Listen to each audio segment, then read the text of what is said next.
Magandang umaga mga mamshis, mga beshies, mga ladies in red at yung matanda sa kabata. Dito naman tayo sa divination talk natin at salamat sa mga taong naging way na tuloy-tuloy itong talk natin at sa mga audience na nakikinig. Wala na po tayong pili, mga mamshi, beshies, ladies in red at yung matanda sa kabata, mga handsome, tall and dark na mga guys yan, maitim din at mga LGBTQIA. Ang ano po is kahit elementary lang po yung natapos nyo, okay na po, pwede na po kayong makinig at makuha nyo po yung pinagchichismis natin dito na napulot natin kay Maringkes. Okay.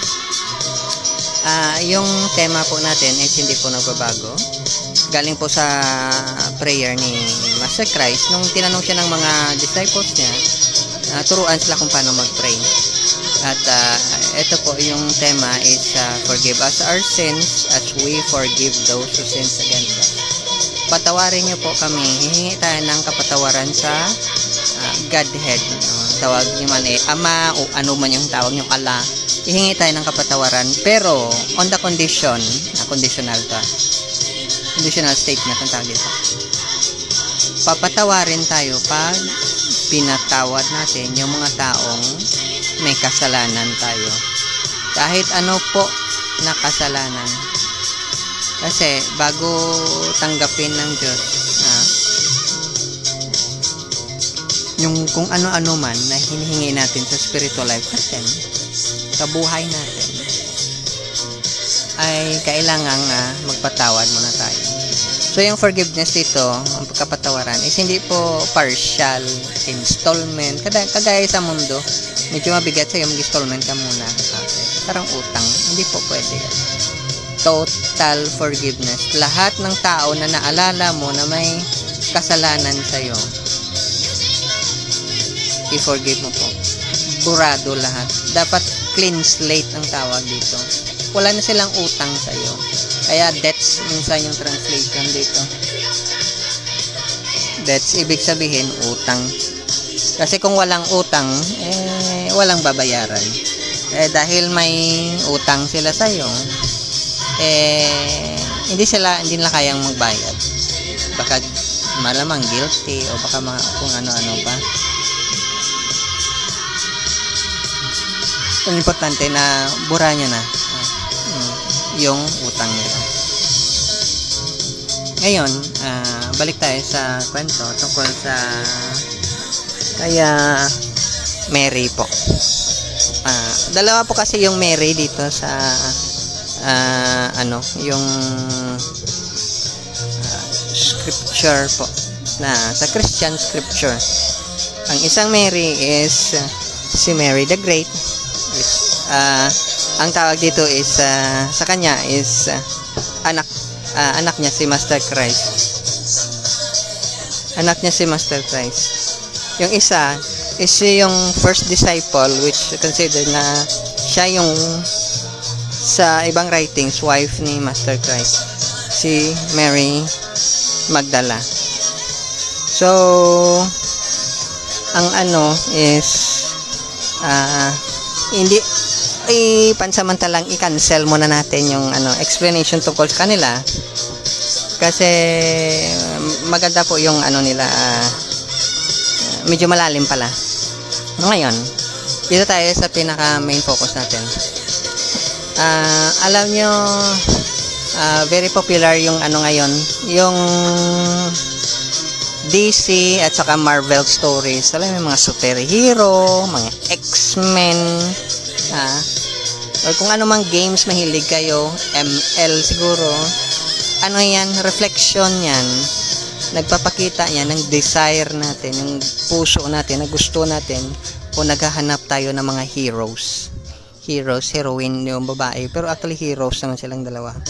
So, pero ang tawag natin dito sa kanila, iba yung tawag natin, champions of the heavens. Champions of the heavens. Ayan yung nila, tawag natin talaga sila, champion. Mga ang akala ng iba kasi sa story lang, kaya nagtsatsaga na lang sila sa mga games, nagtsatsaga sila sa sports, kung ano-ano pang mga bagay na parang pastime. Pastime. Pero sa totoo lang, hindi po ito pastime, totoo po ito.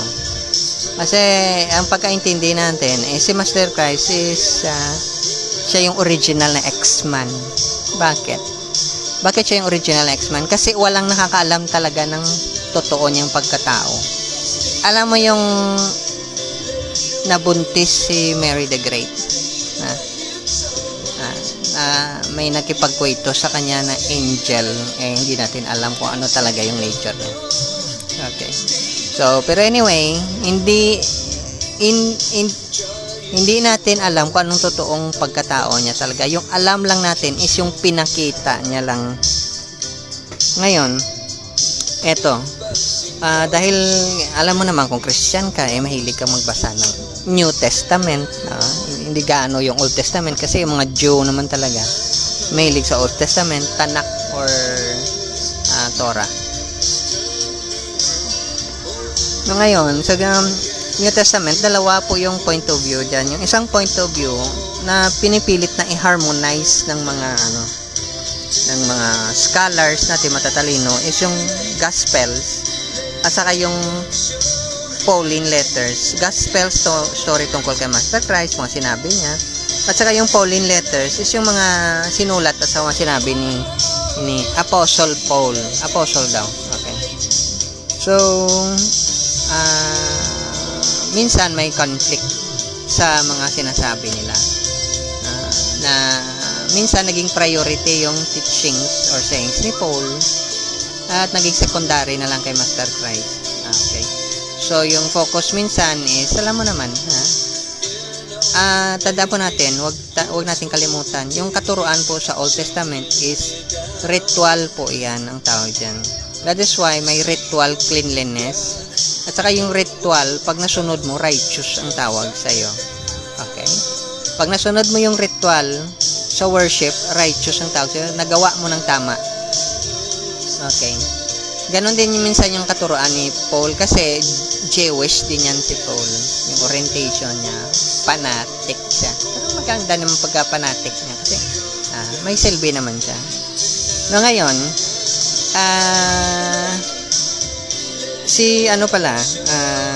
may dalawang verse na may conflict sa katuruan na hindi tinuro actually ni Master Christ. Si Paul lang nagturo. Pero dahil sa priority ng church minsan, yung teachings ni Paul, susundin na lang si Paul. Alam mo naman, si Paul yata ay makatulong No, ngayon, si Paul pala, hindi siya part ng 12 disciples. Okay? Yung ika-12 na disciple, si Judas.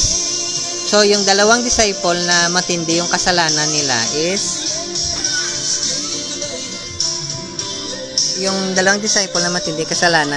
si Peter at saka si Judas. Unfortunately, si Judas Iscariot, nagpakamatay. At saka si Peter, hindi nagpakamatay. Umalis lang siya. Naglayas. Dahil takot siya. May mga iba't ibang mga motives kasi tayo minsan pag mag-join tayo ng spiritual o religious group. Hindi naman masyadong malinis yung motive natin. Sa tatlong sinabi ko kanina, na doon yung mga motives natin. Minsan wala na tayong matirahan, so pupunta tayo sa mga religious or spiritual na mga practice. Wala tayong makain, alam mo, ganun. Natural lang naman yan. May worldly tayo na mga needs. Pero hindi yan yung focus ng religious at saka spiritual practice na supposed to be. Mag-isa lang yun, pero ngayon magkaiba na. Okay.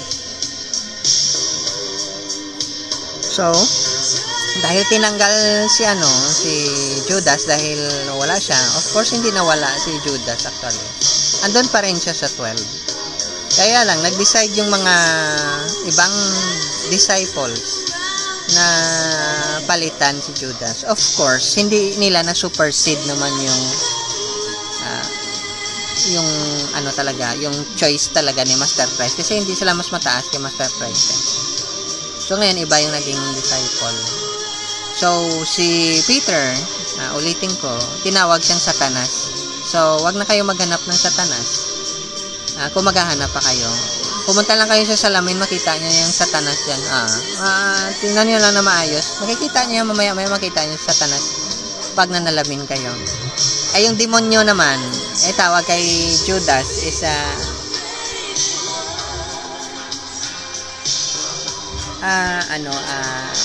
devil talaga ang tawag sa kanya.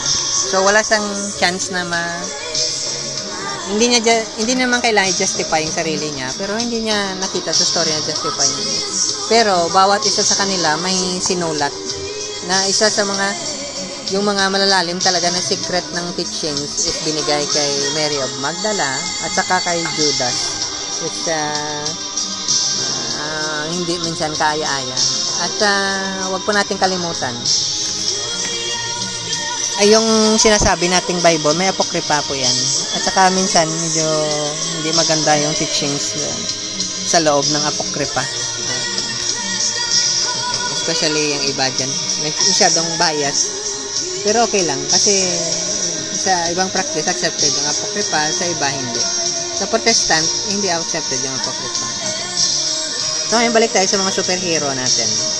So, ang purpose ng mga superhero po is para i-protect yung mga tao sa mga masasamang tao, babae man o lalaki. Gamit yung mga X-power nila. Paano mo yung power nila? So, parang binukod sila. Ibang klaseng mga nilalang sila. So, the same din yan sa mga saint.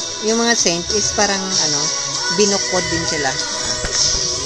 Iba sila sa mga ordinary na tao.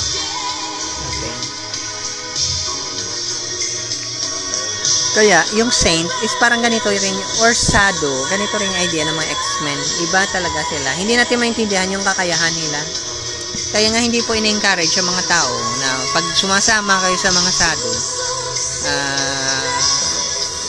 mga truthful, righteous na tao, yung mga prophet, mga messenger, mga guru acharya, at saka mystic mentor, wag po natin silang i-take for granted. Bigyan po natin sila na kahit konting respect po at saka honor. Kasi mga X-Men yan sila X. Okay. Para mga alien nga sila. Hindi natin alam kung ano mga kakayahan nila.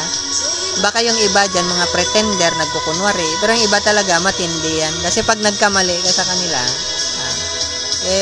malamang mararamdaman mo talaga yung kamalian na ginagawa mo.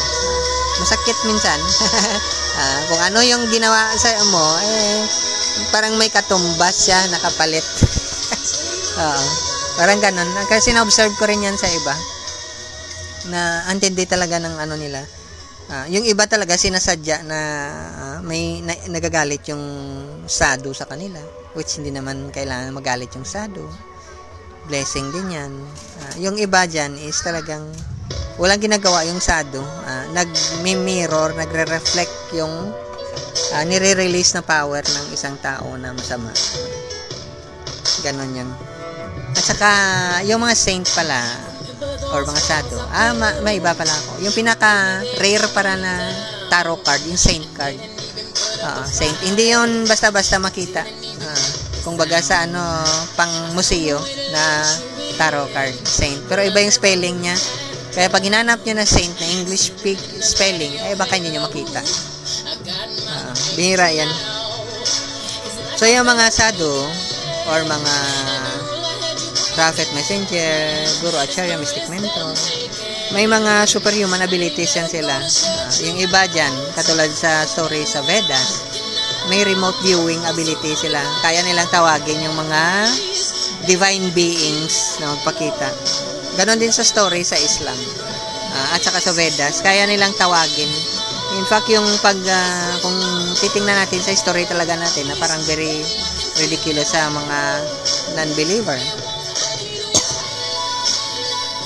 Yung nag-spread ng Islam sa Mindanao, is naglakad po yan sa tubig.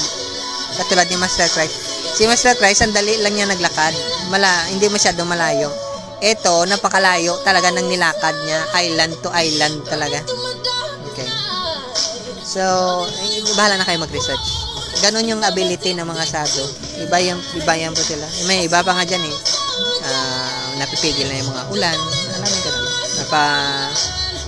Ewan ko, dami nilang magagawa. So, Actually, kung babalikan natin yung original na algorithm pattern is yung mga original talaga na mga superheroes, mga heroines, mga babae yan.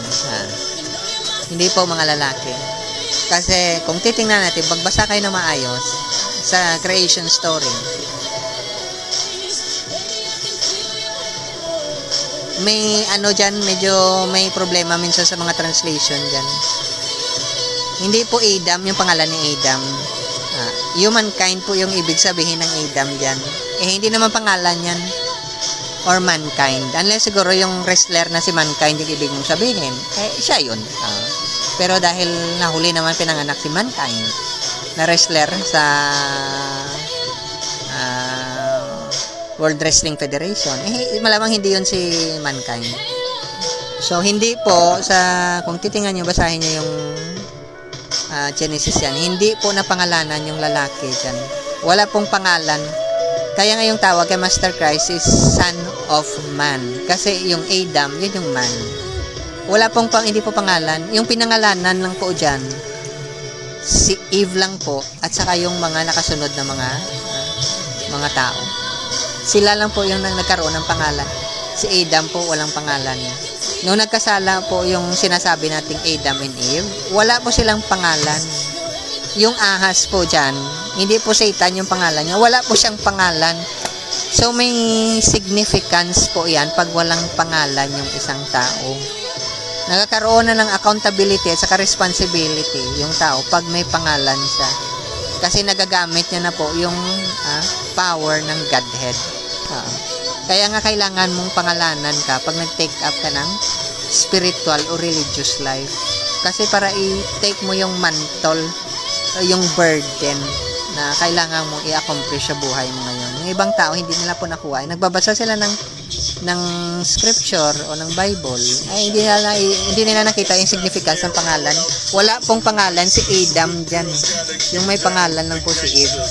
So, ibig sabihin, yung daring lang po dyan is si Eve. Ibig sabihin, si Eve, extension ng lalaki, at saka yung ahas, extension ni Eve. Ganon po yung idea dyan. Ganon yan. So, kung hindi nyo po alam kung paano makuha yung idea dyan, naging scapegoat lang po si Eve. Kasi minsan yung mga iba dyan, alam mo naman, katulad ng story tungkol sa marriage, wala namang marriage na nangyayari. Alam mo yung doctrinal po yan. Alam mo yung Adam, yung pangalan ng lalaki, wala naman siyang pangalan na Adam. Representation po yan ng mankind or humankind. Hindi po yung pangalan. Otherwise, magkamali yung yung sense, ang point ng story. Pinangalanan si Eve po dahil siya lang po yung nag-dare. Who dares wins, yung sabi nila. Okay. So ngayon, kaya nga si Master Christ yung lineage na galing sa mga babae. So maswerte po tayo dahil sa mga babae po. Okay. So yung war na kinukwento dyan is divine war yan. Spiritual warfare. May divine power na tinatawag. Pero nangyayari yan dito sa mundo. So same yung idea ng seals ni Solomon, which good and evil na power. At saka same din yung idea ng Brahmastra weapon. Kasi yung Brahmastra is divine light po yung ginagamit yan. Hindi po yan basta lang weapon na ordinary. Okay. So, according kay sa opinion ni Paul,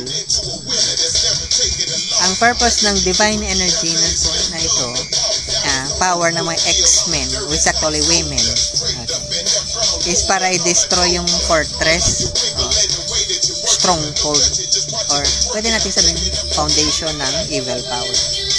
Para i-destroy yung mga arguments, which hindi naman debate ito, ibig sabihin yung thinking process. Para i-destroy yung pride, kayabangan. Yun yung purpose ito. Para i-capture yung mga pag-iisip, para mag-obey sa Christ consciousness or sumunod sa sadhu na tinatawag, prophet, messenger, guru, acharya, mystic mentor. Ito po yung purpose ng spiritual power po or yung seal ni Solomon para i-rule over, para i-set yung obedience na tinatawag, para sa mga hindi marunong mag-obey. That's why, bakit si Adam wala pong pangalan? Kasi kailangan niya total obedience, kaya hindi siya nabigyan ng pangalan. Subject siya. Pag yung isang tao po, hindi po siya tinatawag sa pangalan niya, slave po yan, subjugated subject. That is why, si Master Christ, para mag-set example ng isang X-Men or superhero na subject sa power ng Godhead, para ma-accomplish yung role ni Adam na subject siya, hindi siya pinangalanan. Kaya yung pangalan ni Master Christ is pangalan din yun ng Godhead. Hindi po parang ibang tao siya. Kaya kahit pinako siya, hindi siya lumabas sa pagiging obedient niya. Kasi yun yung nature ng Adam. Hindi siya pinangalanan kasi dapat maging total yung submission, obedience. Okay. So ngayon, eto na ngayon yung pinaka-thrilling na part na, so yung totoo pa lang ang purpose pala, isa pala sa mga purpose ng mga ng mga champion is para i-punish, i-avenge. Kaya may story sa snake, si Eve at saka yung Adam na to is Avengers. Okay, para sa movie, no? Avengers. Hindi naman kapag tataka na si Black Widow, itim yung ginagamit. So, totoong champions ng heaven is hindi po lalaki, babae po. Si Eve yung first nag-dare, saka yung first 4 matriarchs, sila yung mga champions talaga. Okay. Sila yung mga heroes sa gospel. Pero yung nababasa lang natin na obvious, yung mga lalaki. Okay. So, eto na ngayon. So, sa modern times, bakit nagpakita si Master Christ? Kasi kailangan po natin ng hero, champion. Pero yung nakalagay dito minsan, nakikita natin sa sound, sa mga kanta, na hindi po tayo kailangan mag-depend sa political leader. Okay, klaro po ito. Hindi po political leader, o hindi yung mga taong wala silang salvation. Okay. Salvation po yung ginamit na word. Translation po yan.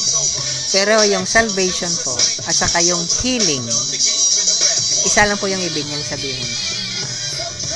So, yung good news po na sinasabi ni Master Christ is healing. Hindi po politiko yung pinanggagalingan. Hindi rin po doktor, baka makalimutan po natin. Wala po. Hindi po nagpo-promote ng medical profession si Master Christ.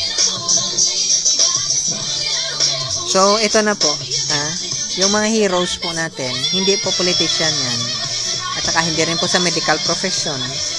At saka yung pinaka-purpose nila is para ma-heal. So, may mga sinisira yung mga demons, mga evil na tao, o baka si Rex Luthor, hindi natin alam. Parang si Thanos, akala mo masama, hindi naman pala sa bandang huli. Ganon po yan. So, ngayon, ang basihan po ng kasi kailangan po i-train yung mga future heroes po. Kaya andyan po yung church.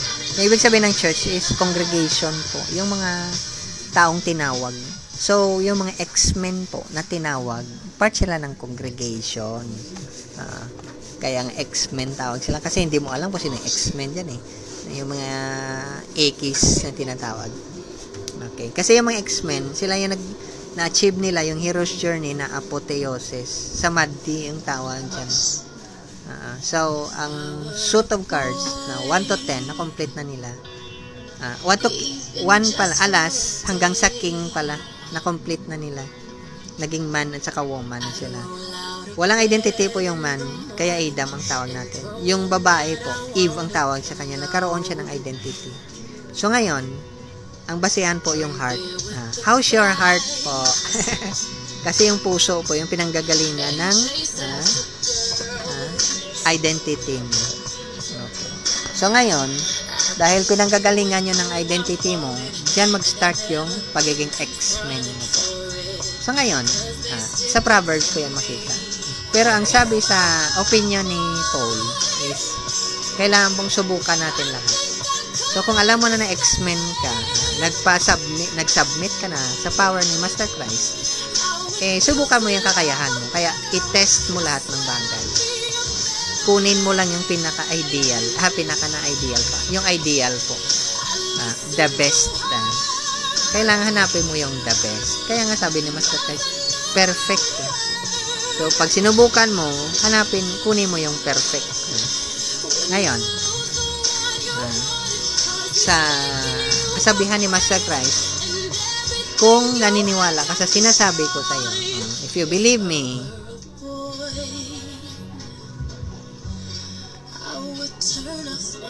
mas matindi pa yung kaya mong gawin. So, si Master Christ, parang si Professor X.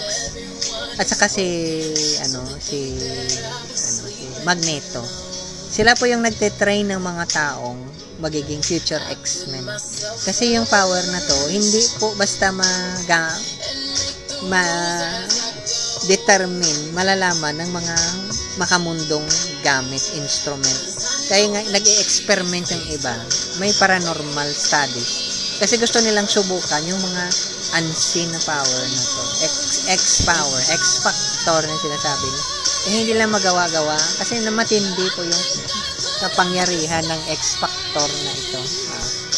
Kaya ipapasa ngayon ni Master Christ yung dugo niya sa'yo para maging X-Men ka rin. X na X ka talaga. Okay. So, ganun yan. May X-Men ka na. I-blood transfusion. Okay. So, ngayon, dahil sinubukan mo na yung kakayahan mo, para siyang pill. Kung naniwala ka sa kanya, mas matindi pa yung kaya mong gawin. So, kung ano siya, nung andito siya sa mundo, ganon ka rin. X ka rin. X-Men. Okay. So, yung original na X-Men actually, si Master Christ. Kasi yung X, ibig sabihin unknown. So, dahil ikaw yung supposed to be yung maging son of man katulad sa kanya is later on maging king ka rin, kung missionary ka or ano man yung tawag mo. So why are you so jealous? It's not like I'm sleeping with the guy. What? Okay. What? So, yung pinaka-interesting pala dito ay si Master Christ, hindi niya po nilimit yung babae. Si Paul lang po yung naglimit. Kasi ginagamit ni Master Christ is Goddess Mother na power. So, pinaboran po ni Master Christ yung mga babae po. Hindi po alam ng iba yan. Kaya nga yung lineage niya is kinuha sa 4 na babae, si Tamar, si Rahab, si Ruth, at si Bathsheba. Ngayon yung 2 babae na nag-perfect ng 4 na cycle na to is parang sa tarot card kasi may 4 na directions yan dyan. So yung nag-perfect niyan is si Mary the Great at saka yung ultimate na perfection is si Mary Magdala. Si Mary Magdala po is June 22 po yung appearance niya, first disciple. Pag yung rabbi po, nagturo siya, yung first disciple niya po is yung wife niya. So, sa case ni Mary Magdala, siya yung favorite disciple ni Master Christ. So, 4 po yung event sa life ni Master Christ.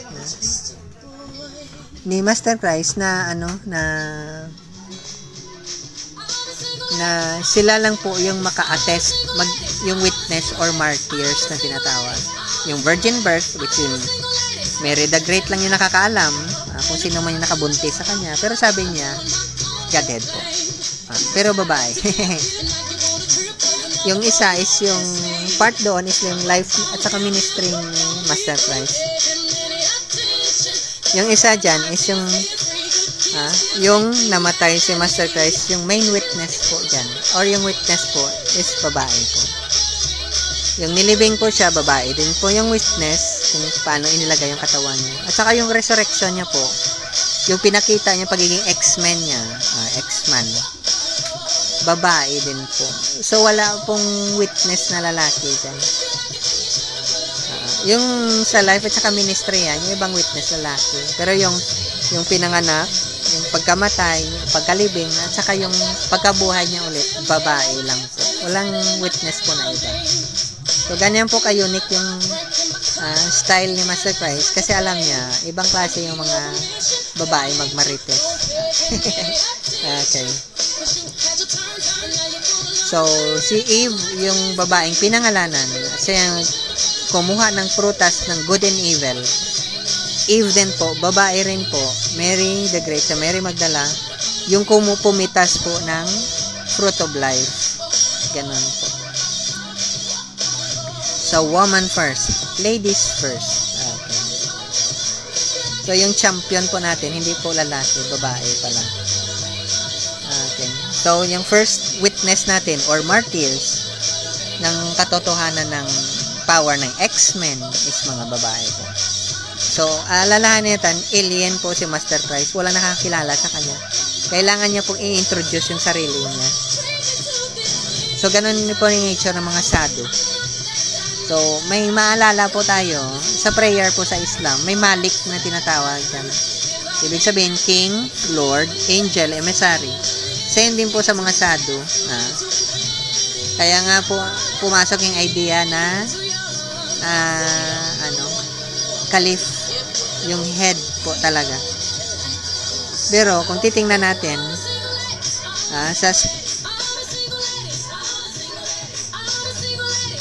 kung titingnan po natin sa story ni Lot po, yung mga angels or Malik po dyan, Malaika, is napagkamalan pong babae, ganun po kaganda. Kaya nga yung mga babae po, parang reflection ng image ng mga angels. Yan. Kaya po sinabi ni Master Christ, pag namatay po, yung story sa babaeng, ang dami niyang asawa, magiging Malik po sila, Malaika, angels po. So, hindi po ma-distinguish yung itsura ng babae at lalaki. Pero, yung heroes po sa story ni Master Christ is mga babae. Binigyan niya ng priority na sila po yung maging first witness. So, sa patriarchal world po, ang pag-experience po ng coitus is deprivation po yan. Sa matriarchal po na world, is yung coitus po is healing process po yan. So, yung story po ni Christ is female energy po yan. Matriarchal na energy. So, ibig sabihin ng salvation po is healing. So, nakikita niyo na po yung connection. So, nakikita po natin sa Tibetan na Buddhism na yung healing po is babae po. Yung tingin natin sa mga babae is perfected beings. Kaya lang po dahil sa medyo may mali minsan yung alam mo yung pag-translate mo minsan na indoctrinate ka na po, na dogmatize ka na po. Ganun po talaga. I-accept po natin na yung may kamalian po is lalaki. Dahil hindi siya pinangalanan, supposed to be totally obedient siya. Yung babae, very daring siya. Kaya ngayon, yung path ng perfection sa babae po, nakukuha. Kaya marami po tayong lesson na makukuha sa mga babae po. Sa story ni Master Christ, which pinaliktad po ng 2 verse na tinuro ni Paul po. Hindi naman natin sinabing masama si Paul. Pero kung titingnan natin yung teaching ni Master Christ at saka ni Paul, parang malaki yung pinagkaiba. Okay. Pero sige po, maganda po yung may variety. Pero tandaan po natin, wala pong kasalanan yung babae. Saka yung path po ng perfection na sa babae po, hindi po sa lalaki. Yung lalaki lang po, yung kailangang bumalik ulit sa pagiging obedient niya. Kaya nga yung isa sa pinakamahirap na pledge ng mga religious is total obedience. Alam mo naman kung lalaki ka, ayaw mong sumunod. Medyo matigasin yung ulo. Kahit iuntog ka pa ng Mother Nature, hindi ka susunod. Pero yan lang po, mga mamshi, basic ages na red, ating masanad sa kabata, mga sampalin natin guys, ng LGBTQIA, babae po. Yung superhero po natin. Sila po, yung may hawak sa susi. So, kayo mga babae, maging proud po kayo. Sana sumunod din kayo. Hindi ibig sabihin na mag-under desire. Hindi naman. Ibig sabihin po ay sa kailangan alam nyo yung papel nyo. Tsaka alam nyo yung importance ng pagiging spiritual na prostitute.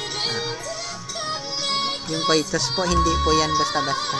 Hindi po yan ini-encourage sa mga, lalo na yung physical, sa mga taong mabababa po yung consciousness. Kasi hindi po maganda yung kahinatnan. Okay. Para lang po sa yung pwede lang po mag-engage yan, yung matataas talaga ng consciousness. Kasi hindi sila affected ng conditioning ng body. Bihira po yan. So, kailangan natin ng guidance ng sadhu, prophet, messenger, guru acharya, mga righteous truth po na tao, saka mystic mentor. Kung wala po sa guidance sila, baka mahirapan po tayo. Kasi ang standard po natin is perfection, perfect love, agape, at saka total forgiveness po. Thank you po sa time nyo. I hope so may napulot kayo. At saka sa susunod po, sana sa mabuti lang tayo. Thank you po at bye-bye.